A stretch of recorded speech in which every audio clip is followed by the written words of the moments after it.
à cet instant précis, tandis que vos yeux parcourent ces mots. La seule chose qui existe réellement est en train de s'échapper. Et vous ne l'avez probablement même pas remarqué, parce que votre esprit fait ce qu'il fait toujours. Il voyage vers un passé qui n'existe plus, ou vers un avenir qui n'arrivera peut-être jamais. Osho a dit quelque chose qui a changé la façon dont des millions de personnes comprennent la réalité. Il a dit « Le passé est une fiction, juste un souvenir. L'avenir est une fiction, juste une imagination. Et pourtant, c'est précisément dans ces deux lieux qui n'existent pas que vous passez la majeure partie de votre vie. Si vous vous êtes déjà demandé pourquoi la vie semble passer si vite, pourquoi vous avez l'impression de ne pas vraiment vivre, pourquoi il y a cette sensation constante de passer à côté de quelque chose, vous êtes sur le point de découvrir la réponse. Et je vous préviens tout de suite.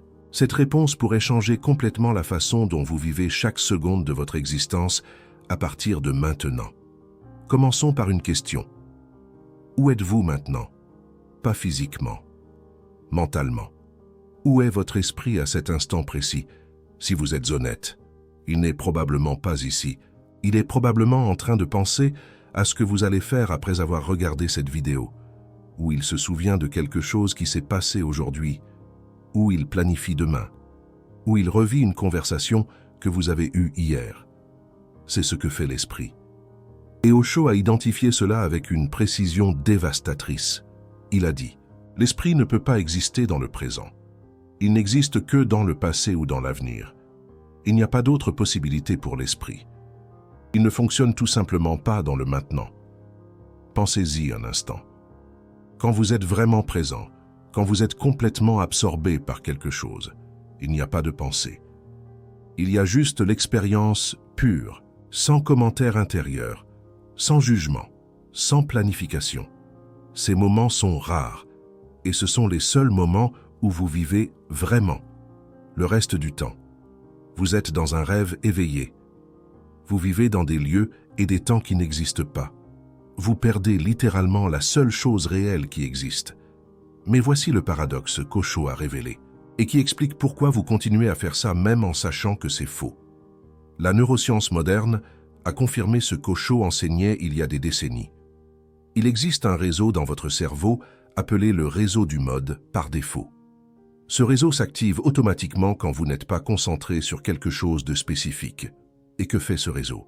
Il voyage dans le temps, vers le passé, vers l'avenir. Il crée des récits, des histoires sur qui vous êtes, ce qui s'est passé, ce qui va se passer. Des études de 2024 de l'université de Stanford ont montré que les gens passent en moyenne 47% de leur temps éveillé avec l'esprit qui vagabonde. Près de la moitié de la vie consciente, perdue dans la fiction. Et voici la partie troublante. Cette même recherche a montré que plus l'esprit vagabonde, moins la personne déclare être heureuse, peu importe où l'esprit va, que ce soit un bon souvenir ou un plan excitant. Le vagabondage mental est corrélé au malheur. Pourquoi? Parce que vous perdez la seule chose réelle. Le maintenant. Osho a expliqué ça d'une façon qu'aucun neuroscientifique n'a réussi à faire. Il a dit, vous analysez et vous disséquez l'esprit. Vous ne trouverez que deux choses, le passé et l'avenir. Vous ne trouverez pas un seul atome de présent.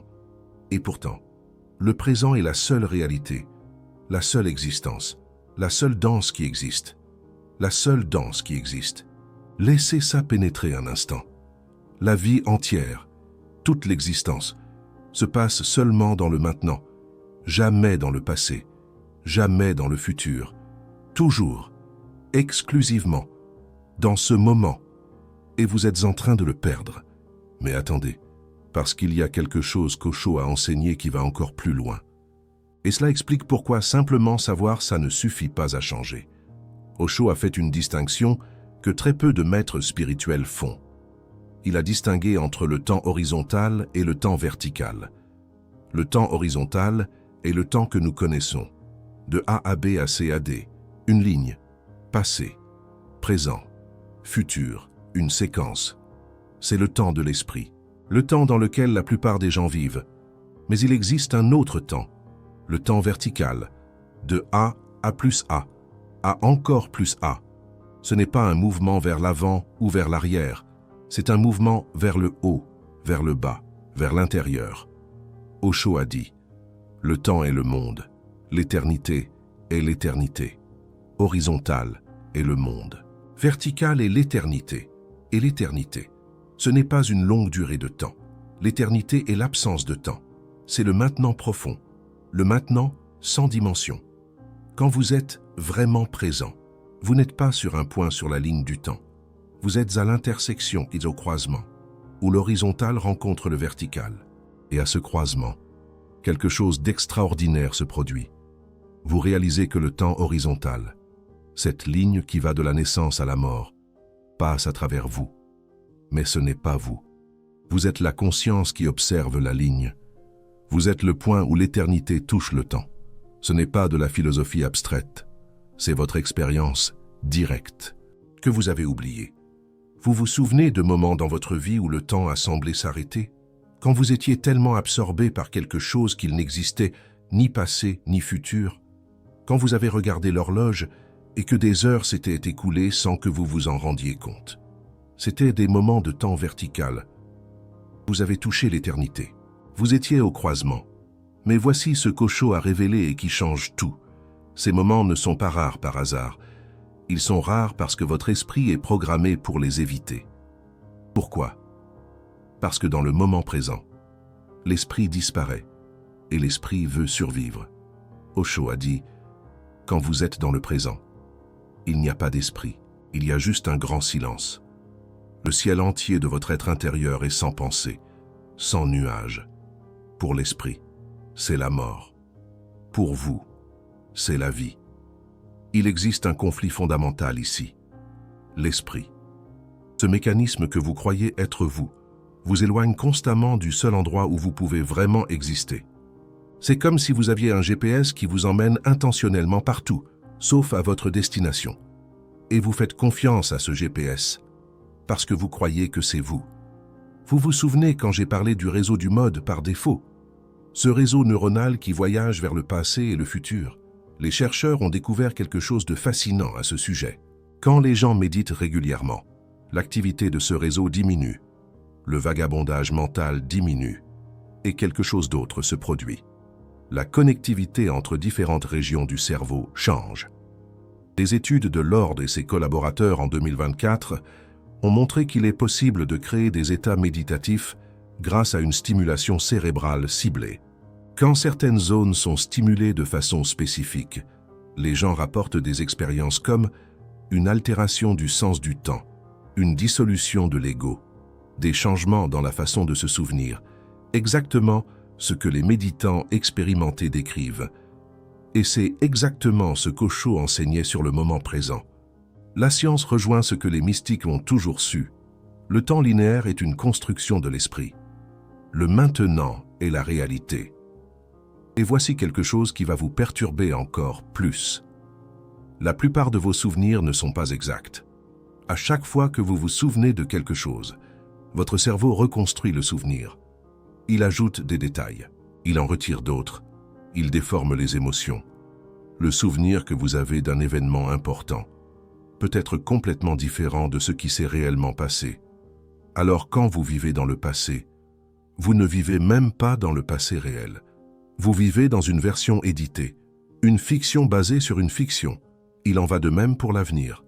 Votre cerveau projette en se basant sur des schémas passés, mais le passé qu'il utilise est déjà déformé.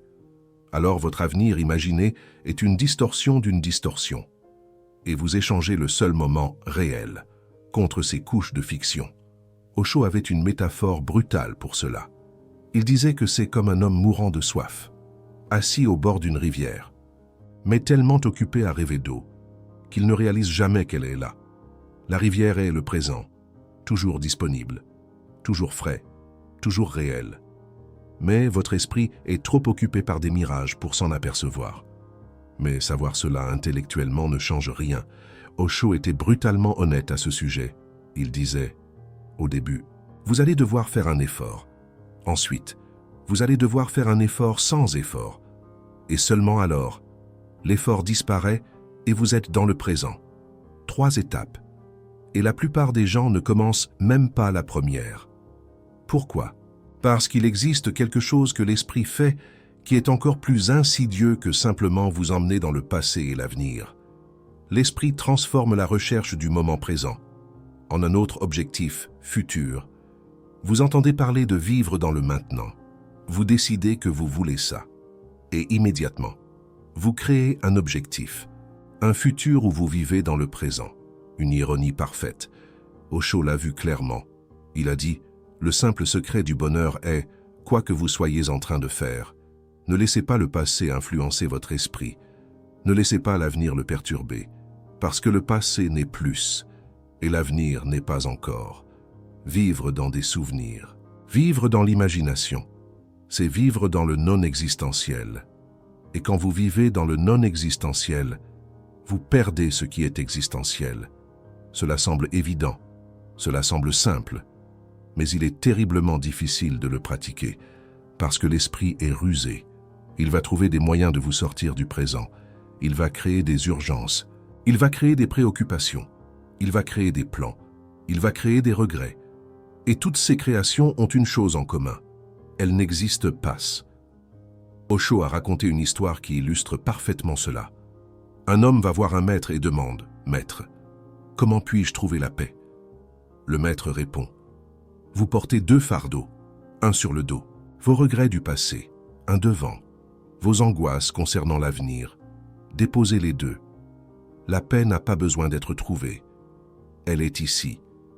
Vous avez juste besoin d'arrêter de les porter. » L'homme argumente, « Mais maître, j'ai besoin de mes souvenirs pour ne pas répéter les erreurs, et j'ai besoin de planifier l'avenir pour survivre. » Le maître sourit. « Vous pouvez accéder aux souvenirs quand vous en avez besoin. Vous pouvez planifier quand c'est nécessaire, mais vous n'avez pas besoin de les porter. Vous n'avez pas besoin de vivre là-bas. Prenez ce dont vous avez besoin et rentrez chez vous. La maison est ici, maintenant. » Cette distinction est cruciale, et c'est quelque chose que beaucoup de gens ne comprennent pas dans les enseignements d'Osho. Il ne disait pas d'ignorer complètement le passé, ou de ne jamais planifier l'avenir. Il disait de ne pas vivre à ces endroits. Vous pouvez visiter, mais n'y habitez pas. La différence est subtile, mais transforme tout. Quand vous vivez dans le passé, vous portez un poids, culpabilité, regret, nostalgie, traumatisme. Tout est toujours avec vous. Quand vous visitez le passé consciemment, vous prenez une information et vous sortez, sans poids, sans charge émotionnelle, juste des données utiles. La même chose avec l'avenir. Vivre dans l'avenir, c'est de l'anxiété constante, inquiétude, espoir désespéré, peur. Visiter l'avenir consciemment est une planification légère, sans attachement aux résultats, sans identification avec ce qui n'existe pas encore. Mais voici ce que personne ne vous dit. Cette capacité de visiter sans habiter n'existe que lorsque vous êtes fermement ancré dans le présent. Si vous n'avez pas de maison, vous vivez partout où vous allez. Vous restez coincé. Le présent est la maison. Le passé et l'avenir sont des voyages. Et vous ne pouvez bien voyager que lorsque vous avez une maison où revenir. Osho a raconté une autre histoire qui illustre cela de manière encore plus claire. Un disciple lui a demandé, « Maître, comment sais-je que je suis vraiment dans le présent et que je ne fais que penser à être dans le présent ?»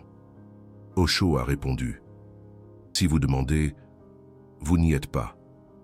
Dans le moment présent, il n'y a pas de demandeur, il n'y a pas de question. Il y a seulement ce qui se passe, sans division entre vous et l'expérience. » Le disciple a insisté, « Mais comment puis-je y arriver ?» Osho a souri. « Vous y êtes déjà. Le problème est que vous n'arrêtez pas de partir. C'est comme quelqu'un qui demande « Comment puis-je arriver chez moi ?» alors qu'il est assis dans sa propre pièce. Vous n'avez pas besoin d'aller nulle part. Vous devez arrêter de sortir. Cette inversion est fondamentale. Il ne s'agit pas d'atteindre le présent. Il s'agit d'arrêter de le fuir. Votre condition naturelle est la présence. Les jeunes enfants vivent spontanément dans le présent. Ils n'ont pas besoin d'apprendre. Vous avez été conditionné à partir, à travers la planification, le regret, l'attente, la peur. Chaque fois que vos parents ont dit « tu vas le regretter », Ils vous ont appris à vivre dans l'avenir. Chaque fois qu'ils ont dit « Regarde ce que tu as fait », ils vous ont appris à vivre dans le passé. La société entière conspire pour vous sortir du présent. Parce que les personnes présentes sont difficiles à contrôler. Elles n'achètent pas des choses pour être heureuses demain. Elles ne travaillent pas par peur de l'avenir. Elles ne se blâment pas pour le passé.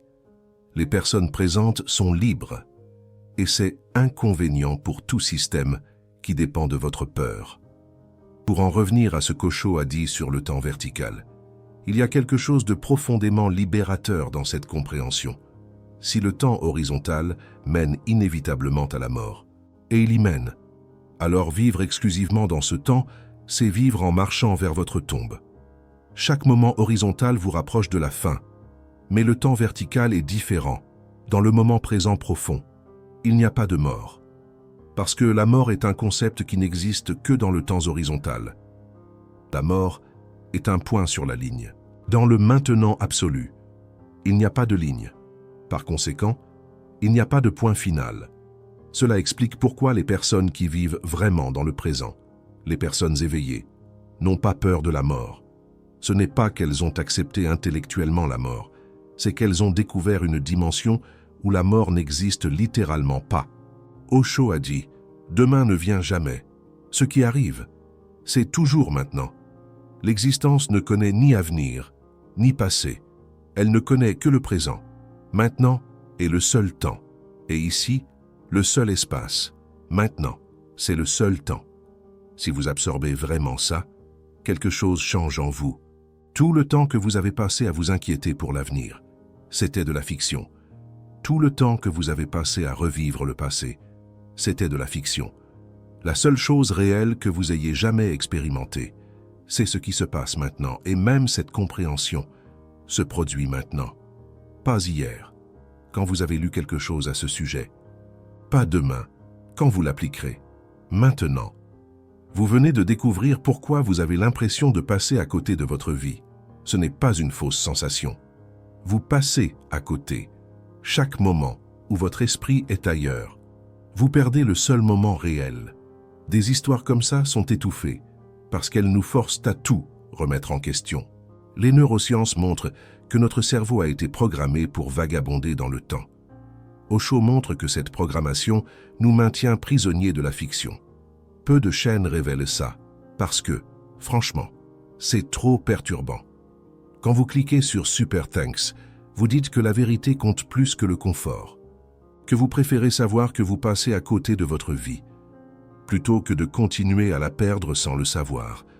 Vous ne payez pas pour du divertissement. Vous investissez dans la conscience.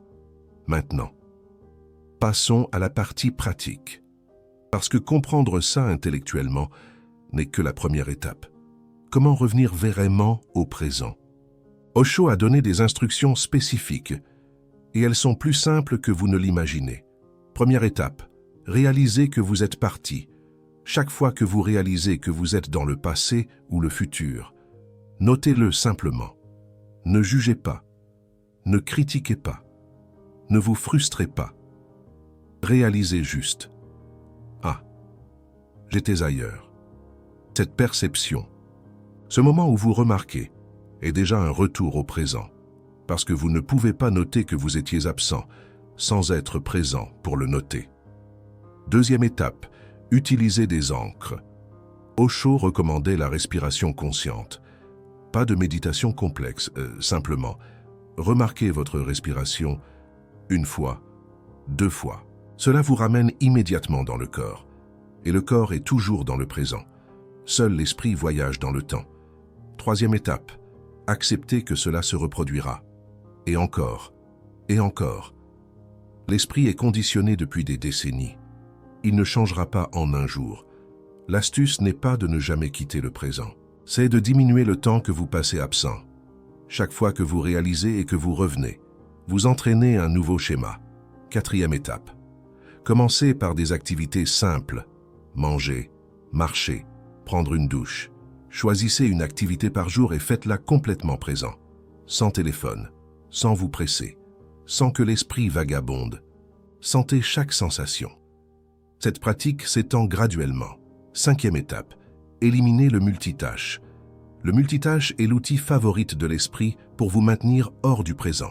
Quand vous faites deux choses en même temps, vous n'êtes présent dans aucune des deux. Faites une chose, terminez-la. Puis la suivante, 6e étape. Créez des moments de pause intentionnels. Osho appelait ça des gaps, des intervalles. 3 fois par jour. Arrêtez-vous pendant 1 minute. Ne faites rien, ne pensez à rien de spécifique. Soyez juste. Ces gaps sont comme réinitialiser le système. 7e étape. Observez l'observateur. C'est plus avancé. Quand vous pensez, qui observe la pensée? Quand vous réalisez que votre esprit a vagabondé, qui l'a réalisé? Il existe quelque chose qui observe l'esprit, quelque chose qui n'est pas l'esprit. C'est vous. Quand vous vous reposez dans cet observateur, vous êtes automatiquement dans le présent. 8e étape. Acceptez que les pensées continueront. Beaucoup de gens pensent qu'être présent signifie ne pas avoir de pensée. C'est une erreur. Les pensées continueront à surgir. Le but n'est pas d'arrêter les pensées, c'est de ne pas s'identifier à elles. Les pensées passent, vous restez. Osho utilisait la métaphore des nuages et du ciel. Vous êtes le ciel. Les pensées sont des nuages. Les nuages passent, le ciel reste. Vous n'avez pas besoin d'expulser les nuages. Réalisez juste que vous êtes le ciel, pas les nuages. 9e étape. Pratiquez la gratitude sur le moment. Quand vous êtes reconnaissant pour quelque chose qui se passe maintenant, vous êtes automatiquement ramené au présent. La gratitude est une ancre puissante, pas la gratitude pour des choses passées. La gratitude pour ce qui se passe dans cette seconde. 10e étape. Utilisez des rappels, placez des alarmes, laissez des objets dans des endroits visibles. N'importe quoi qui vous rappelle de revenir. Au début, vous aurez besoin de ces rappels externes. Finalement, la conscience devient son propre rappel. Ces étapes semblent simples, et elles le sont. Mais ne confondez pas simple avec facile. Ce sont deux choses différentes. Les signes que ça fonctionne sont subtils au début, mais incontestables. Vous allez réaliser que le temps semble ralentir. Pas parce que vous avez plus d'heures, mais parce que vous êtes présent dans plus d'entre elles. Vous allez remarquer moins d'anxiété. L'anxiété vit dans le futur. Si vous êtes moins dans le futur, il y a moins de place pour l'anxiété. Vous allez remarquer moins de regrets. Le regret vit dans le passé. Moins de passé. Moins de regrets. Vous allez remarquer plus d'intensité dans les expériences simples, parce que vous êtes vraiment là quand elles arrivent. Et finalement, vous aurez des aperçus du temps vertical. Des moments où le temps semble ne pas exister, où vous touchez l'éternité. Ces moments sont ce que Osho appelait l'illumination. Pas un état permanent distant, mais des moments de présence totale qui s'accumulent. Et voici le secret que peu comprennent. Vous n'avez pas besoin d'accumuler des milliers d'heures de méditation formelle pour ça. Osho était très clair à ce sujet. Il a dit que la méditation formelle n'est qu'un entraînement. Le but est d'apporter cette qualité à chaque moment de la vie, quand vous réussissez à être présent pendant que vous faites la vaisselle. Vous êtes plus éclairé que quelqu'un qui médite 3 heures par jour, mais qui retourne ensuite à la vie automatique. C'est la continuité qui compte, pas l'intensité isolée. Une personne qui est présente 15% du temps, consistamment, va expérimenter plus de transformation que quelqu'un qui est présent 100%, seulement pendant une session de méditation, parce que la vie se passe au quotidien, pas dans les expériences spéciales. Il a dit, si vous vivez dans le moment, vous êtes éclairé. Il n'existe pas d'autre illumination. Et alors, la vie ordinaire devient extraordinaire. La vie ordinaire devient extraordinaire. Pas en changeant ce que vous faites, mais en étant présent pendant que vous le faites. La tasse de café que vous prenez tous les jours peut être une expérience transcendante, si vous êtes là. La marche jusqu'au travail peut être une méditation profonde, si vous êtes là. La conversation avec quelqu'un que vous aimez peut être une communion véritable, si vous êtes là. Mais si vous êtes ailleurs, dans votre esprit, dans un autre temps, tout cela passe comme un flou, une vie entière, un flou. Osho a fait une observation qui me donne la chair de poule à chaque fois que je la lis. Ça, il a dit, tout le travail de la méditation, puis c'est ça, et rien que ça. Comment devenir complètement présent? au présent. Comment se rassembler dans le maintenant. Alors tout est beau. Marcher et méditation. S'asseoir et méditation. Parler et méditation. Écouter et méditation. Ce ne sont pas des techniques séparées. C'est une façon d'exister. Et voici ma question pour vous. Pendant que vous regardiez cette vidéo, combien de fois votre esprit est-il parti ailleurs? Combien de fois pensiez-vous à ce que vous alliez faire après? Ou vous souveniez-vous de quelque chose que cette vidéo vous a fait penser? Soyez honnête avec vous-même. Et si vous avez passé une grande partie de la vidéo ailleurs, vous venez d'avoir une démonstration parfaite du problème. La bonne nouvelle, c'est que vous l'avez réalisé maintenant. Et cette prise de conscience est déjà de la présence. Osho disait, « Chaque fois que vous réalisez que vous êtes parti dans le passé ou le futur, ne vous en faites pas un problème. Ah, c'est bon. Ramenez simplement votre conscience sans drame, sans jugement. Commentez maintenant. Dans quel temps passez-vous le plus de temps, passé ou futur? Et qu'est-ce qui, selon vous, vous y retient? Je réponds à tous les commentaires dans les 2 premières heures. Et si vous avez l'impression d'avoir perdu une grande partie de votre vie à vivre dans la fiction, sachez que vous n'êtes pas seul. La plupart des gens passent toute leur vie ainsi et ne le réalisent jamais. Vous l'avez réalisé. C'est déjà rare. La question maintenant est, qu'allez-vous faire de cette perception?